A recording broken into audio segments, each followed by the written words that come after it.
We are very excited about our next two guests. Yes, we are. Yeah, we sure are. Actor Daniel Kaluuya, who starred in hit movies like Get Out and Black Panther. He just won his first Golden Globe Award for the film Judas and the Black Messiah. In the movie, he plays Fred Hampton, who was chairman of the Illinois chapter of the Black Panther Party. Here's a look at the real Fred Hampton and Kaluuya's portrayal of him.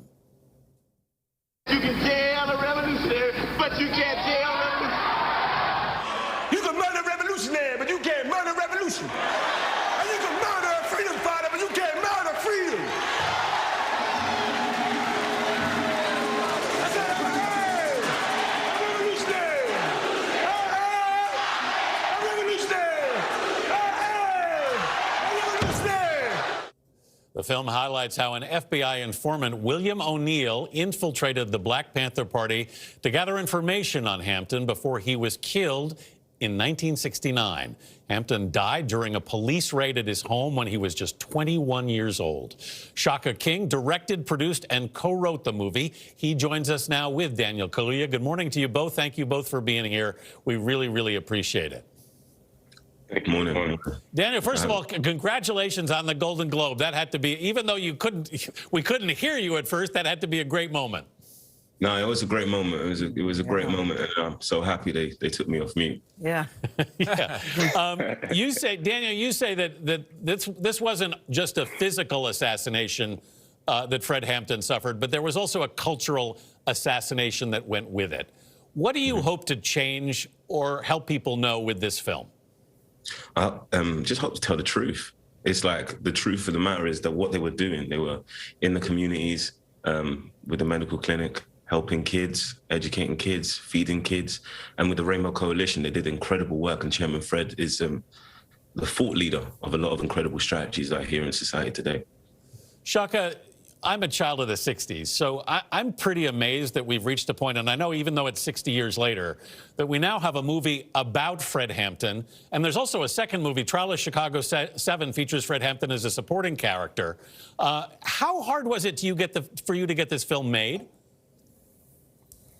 Well, you know, every film has its challenges.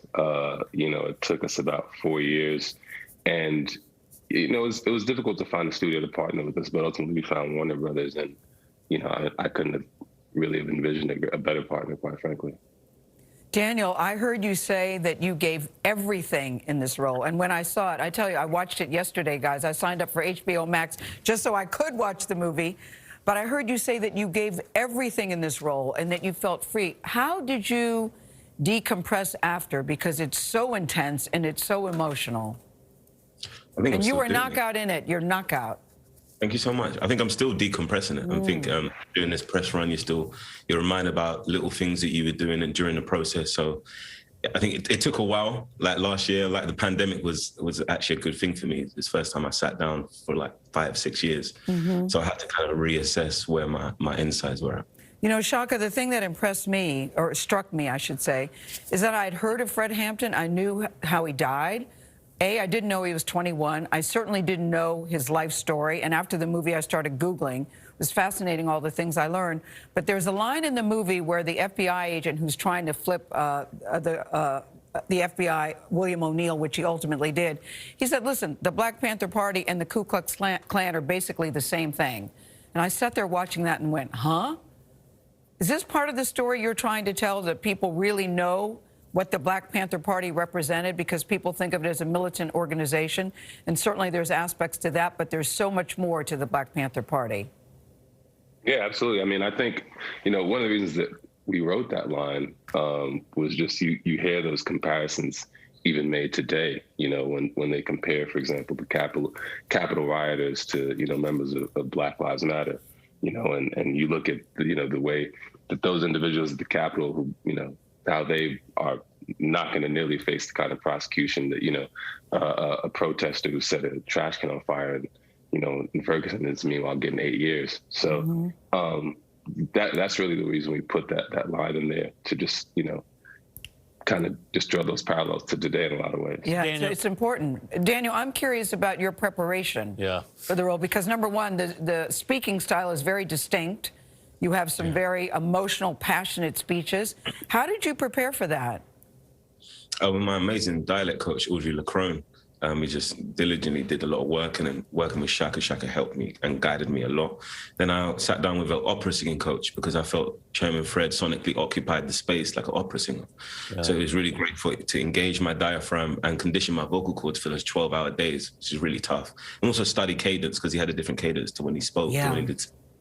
So it was a lot of work that went into it. Shaka, you worked with Fred Hampton's family throughout writing and the filming stages of this. Are they happy with the outcome?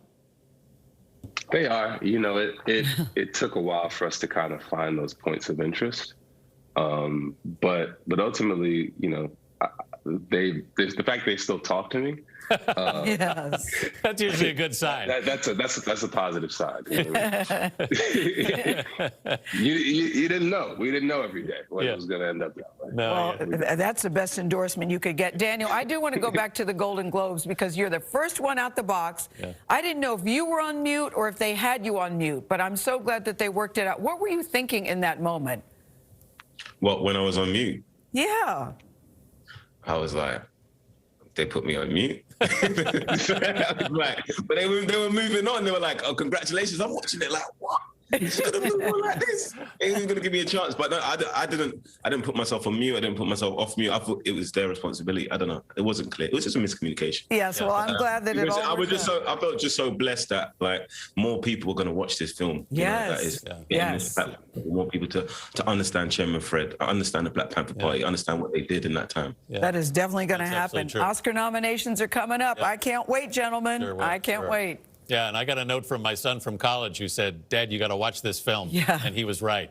Shaka King and Daniel Kaluuya, thank you so much. We appreciate it. Thank you.